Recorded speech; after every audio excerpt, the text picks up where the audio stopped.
Hi friends, welcome to மல்லி promo. இன்றைக்கி நம்ம மல்லி சீரியலில் என்ன விறுவிறுப்பான விஷயம் அப்படின்னு பார்த்தீங்கன்னா, ஆரம்பத்துலேருந்து இப்போ வரைக்கும் சுடருக்கு பக்க பலமாக இருந்து எல்லாத்தையுமே பண்ணுறது நிஷா மட்டும்தான். அப்படி இருந்த நிஷா தலையிலே இன்றைக்கி மிளகா சந்தை அரைச்சிட்டா. அதாவது நிஷாவுக்கு எல்லா உண்மையுமே தெரிய வந்ததுமே நிஷாவால் அதை தாங்கவே முடியல. அதோட நிஷா சும்மா இல்லையே, சில முடிவுகள்லாம் எடுத்தா. நிஷானாலே கல்யாணம் நின்று போகும் அப்படின்னு சொல்லிட்டு எதிர்பார்க்கல. இப்போ அந்த இதுதான் நடந்திருக்கு. என்ன நடந்துச்சு, ஃபர்ஸ்ட் நிஷாவுக்கு எப்படி எல்லா உண்மையும் தெரிஞ்சிச்சு அப்படின்னு சொல்லிட்டு தாங்க இந்த வீடியோவில் நம்ம இப்போ பார்க்க போகிறோம். என்ன நடந்துட்டு இருக்கு அப்படின்னு பார்த்தீங்கன்னா, சுடர் ரொம்பவே ஹாப்பியாக இருந்துட்டு இருக்கா. ஏன்னா எல்லாமே சூப்பராக நடக்குது அப்படின்னு சொல்லிட்டு. அப்படி இருந்த பட்சத்தில் தான் மல்லி ஃபர்ஸ்ட் வரமாட்டாங்கன்னு நினச்சாங்க சுடர். அதுக்கப்புறம் வந்தாலும் இவன் அந்த அளவுக்குலாம் கிழிஞ்ச துணியை அந்த மாதிரி தான் போட்டு வருவா அப்படின்ற மாதிரி நினச்ச சுடருக்கு மல்லி வச்சாங்க பாருங்க ஆப்பு. பட்டு சேரியை போட்டுட்டு அவங்க பொண்ணு மாதிரி நிற்கவும் சுடருக்கு பயம் படப்படம் ஏற்பட்டுருச்சு.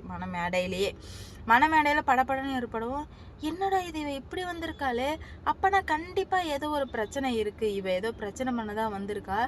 ஆகா, இந்த கல்யாணத்தை விட்டா நம்மளோட மொத்த கனவு வாழ்க்கை எல்லாமே போயிடுமே, என்னடா பண்ணுறது அப்படின்ற மாதிரி தவிச்சு போய் நின்றுட்டுருக்கா சுடர். உடனே இதை ரகுட்ட சொல்லியே ஆகணும். ரகுட்ட சொன்னால் மட்டும்தான் ரகு உடனே எல்லாத்தையும் அவன் தான் சரி பண்ணுவான். இப்போ நம்ம மணமேடையில் போய் உட்காந்தா ஃபோன் யூஸ் பண்ண முடியாது, அதனால ரகுட்ட சொல்லுவோம் அப்படின்னு சொல்லிட்டு மணமேட்டில் உட்காந்துருந்தவளே நிஷாட்ட சொல்லிட்டு, ஒரு நிமிஷம் இரு நிஷா, நான் போயிட்டு வரேன் அப்படின்னு சொல்லிட்டு கிளம்பி போகிறா. அக்கா எங்கே போகிறேன்னு கேட்குறாங்க. இரு நிஷா, வந்துடுறேன் அப்படின்ற மாதிரி சொல்லிட்டு போகிறாங்க. ரொம்ப நேரமாக வரவே இல்லை. என்னாச்சு அக்கா இன்னும் வரலையே அப்படின்னு சொல்லிட்டு நிஷா போயிட்டு பார்க்குறா. பார்த்தா நிஷாவுக்கு மிகப்பெரிய அதிர்ச்சி அங்கே காத்துட்ருக்கு. ஏன்னா அவன் ரகு கிட்ட பேசிகிட்டு இருக்கா. ரகு, இந்த மாதிரி எனக்கு என்னமோ பயமாக இருக்கு ரகு அப்படின்னு சொல்லுவோமே. ஏன் பயப்படுற சுடர், அதான் எல்லாம் கரெக்டாக நடந்துட்டுருக்கேன், அப்படி அப்புறம் என்ன அப்படின்ற மாதிரி கேட்க, அதுதான் என்னோட பயமே. புயலுக்கு முன் அமைதி கேள்விப்பட்டிருப்பியா, அந்த அமைதியை விட இப்போ இந்த மல்லி ரொம்பவே அமைதியாக இருக்கா. அந்த அமைதியே எனக்கு ரொம்ப பயமாக இருக்குது, நீ தான் ஏதாவது பண்ணணும் அப்படின்ற மாதிரி சொல்லவுமே, என்ன அக்கா இப்பெல்லாம் பேசிகிட்டு இருக்கா, யார் அந்த ரகு, என்ன இப்பெல்லாம் பேசுகிறா அப்படின்னு சொல்லிட்டு கேட்கவுமே கேட்டுகிட்டே இருக்கா நிஷா. அப்போ தான் சுடர் நிறைய பேசிகிட்டு இருக்கா. இந்த மாதிரி இந்த கல்யாணத்தில் தான் நம்மளோட வாழ்க்கை செட்டில்மெண்ட்டு எல்லாமே இருக்குது. இந்த கல்யாணம் மட்டும் சொதப்பிடுச்சு அப்படின்னா எல்லாமே முடிஞ்சு போயிடும் அப்படின்ற மாதிரி சொல்ல, ஆமாம் சுடர், கரெக்டு தான், இந்த கல்யாணத்தில் தான் நம்மளோட ஃப்யூச்சரே இருக்குது.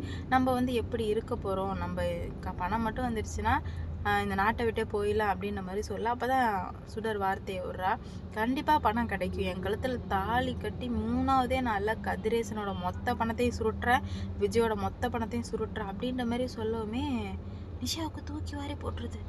அட பாவமே, அப்பா பணத்தை சுருட்டுறாளா, அப்போ அவ உண்மையிலே ரேணுகா இல்லையா, சுடரா, திருடதான் வந்திருக்காளா அப்படின்னு சொல்லிட்டு அவளுக்குள்ளேயே பல கேள்விகள் எழும்பிட்டு இருக்கு.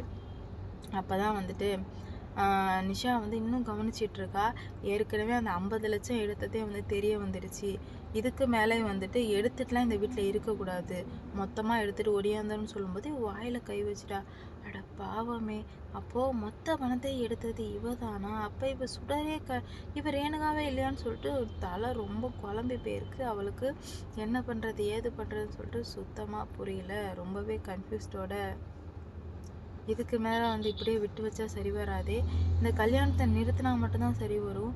இவன் இவ்வளோ பக்கா ஃப்ராடாக இருக்கா. மல்லி அப்போவே படித்து சொன்னாலே இவ ஃப்ராடுன்னு. கேட்டனா அப்படின்ற மாதிரி சொல்லவுமே, இப்படி விட்டுட்டனே, என்ன பண்ணுறது ஏது பண்ணுறது அப்படின்னு சொல்லிட்டு சுத்தமாக புரியல. ஏதாவது ஒன்று பண்ணியே ஆகணுமே அப்படின்ற மாதிரி சொல்லவுமே, உடனே இப்படி நிறுத்தலாம் அப்படின்னு சொல்லிட்டு யோசிச்சுட்டே இருக்கா. இவ நின்றுட்டா, இவ நிற்கிறா. உடனே விஜய்கிட்ட போயிட்டு காதில் ஏதோ சொல்கிறா. விஜய்க்கு ரொம்பவே கோவம் வருது. சுடர் கூப்பிட்டு கேட்குறா, என்னாச்சு நிஷா, என்ன சொன்ன அவங்க மாமா கிட்ட அப்படின்ற மாதிரி கேட்க, அதெல்லாம் பர்சனல் அப்படின்ற மாதிரி சொல்லிடுறாங்க. விஜய் சொல்கிறாரு, இந்த கல்யாணத்தை இன்னொரு நாள் வச்சுக்கலாமா அப்படின்னு கேட்கவுமே சுடருக்கு பட்டன்னு ஆயிடுது. சுடருக்கு தெரியவுமே வருது, ஆகா இவ ஏதோ சொன்னதுனால தான் விஜய் இந்த மாதிரி சொல்கிறா, நிஷா அப்படி சொல்கிற ஆள் இல்லையே அப்படின்னு சொல்லிட்டு நிஷாவை கூப்பிட்டு, என்னாச்சு நிஷா அப்படின்ற மாதிரி கேட்க, நிஷா ஒன்றும் சொல்லலை. விஜய் எந்திர்றி அப்படின்ற மாதிரி சொல்ல, என்னாச்சு விஜய், ஏன் இப்படி பேசுகிறீங்க அப்படின்ற மாதிரி கேட்க, முன்னெல்லாம் இப்படி பேசிட்டுலாம் இருக்கக்கூடாது, அடித்து கொண்டுட்டு போயிட்டே இருக்கணும். மிகப்பெரிய தப்பு பண்ணிட்டேன், இதுக்கு மேலே வந்து நான் உஷாராக இருக்கணும். நீ யார், எப்பேற்பட்டவன் எல்லாமே இப்போ தான் தெரிய வருது அப்படின்ற மாதிரி சொல்ல, என்னாச்சு விஜய், எதாக இருந்தாலும் தெளிவாக சொல்லுங்கன்னு சொல்கிறாங்க. தெளிவாவா, எதுவாக இருந்தாலும் உன் தங்கச்சி சொல்லுவா, அவளே கேளு என்ன தெளிவு அப்படின்ற மாதிரி சொல்கிறாங்க. உடனே வந்து நிஷா உண்மையை சொல்கிறியா இல்லை அடிக்கவா அப்படின்ற மாதிரி கேட்க, அடிப்பியா எப்படி நீ அடிப்ப அப்படின்ற மாதிரி கேட்க, ஏன்னா எங்கள் அப்பாவோட சொத்தை திருட வந்தவ தானே, முன்ன வந்து நான் தாண்டி அடிக்கணும், நீ என்ன அடிக்கக்கூடாது அப்படின்ற மாதிரி சொல்லவுமே இவளுக்கு எப்படி தெரிஞ்சு அப்படி இப்படின்னு திருத்துன்னு முழிக்கிறா. என்னாச்சு நிஷா சொல்கிற, என்ன புரியல, சரி எதுவாக இருந்தாலும் தாலி கட்டிட்டு பேசலாம் அப்படின்ற மாதிரி சொல்ல, தாலி கட்டினா தான் பேசுகிறதுக்கு வேலையே இல்லை, நீ தான் வந்து எல்லாத்தையுமே முடிச்சு விட்டுருவியா அப்படின்ற மாதிரி சொல்கிறாங்க. நான் எதுவும் பண்ண மாட்டேன், நீ வந்து இந்த மாதிரிலாம் பண்ணாத போவாத அப்படின்ற மாதிரி சொல்கிறாங்க. உடனே என்ன பண்ணுறது ஏது பண்ணுறதுன்னு சொல்லிட்டு சுத்தமாக புரியல, ரொம்ப வந்து குழம்பி போகிறாங்க, கன்ஃபியூஷனோடு இருக்காங்க. என்னடா இது இப்படிலாம் வந்து நடந்துட்டுருக்கே அப்படின்னு சொல்லிட்டு ரொம்பவே வந்து வலி வேதனையோடு இருக்காங்க.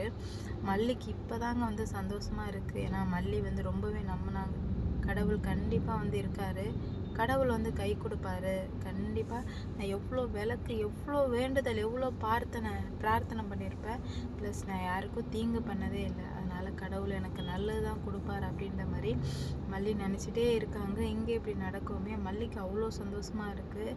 கடவுளே உண்மையிலுமே நீ இருக்கன்னு நிரூபிச்சிட்ட அப்படின்ற மாதிரி சொல்கிறாங்க. கெட்டவங்களுக்கு நிறையா வந்து சோதனை கொடுப்பாங்க, ஆனால் வந்துட்டு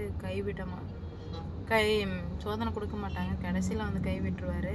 அதேமாரி தான் என் லைஃப்பில் எனக்கு நிறைய சோதனை கொடுத்தாரு, ஆனால் கடைசியில் கைவிடாமல் இறுக்கமாக பிடிச்சி வச்சுட்டாரு.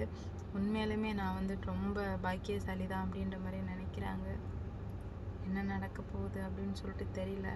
மற்றவங்களுக்கு தெரியாது நம்ம எவ்வளோ கஷ்டப்படுறோம் போகிறோம்னு சொல்லிட்டு, அவங்களுக்கு அந்த இடத்துல இருந்தால் தான் புரியும். உனக்கு எதுவும் செய்யலை அதனால தானே உனக்கு வலிக்குது அப்படின்ற மாதிரிலாம் கேட்கும்போது அந்த இடத்துல இருந்து பார்த்தா மட்டும்தான் எல்லாருக்கும் அந்த வலி வேதனை தெரியும். என்னைக்கு இதெல்லாம் மாறும்னு தெரில, கண்டிப்பாக வந்து மாற வாய்ப்பே இல்லை.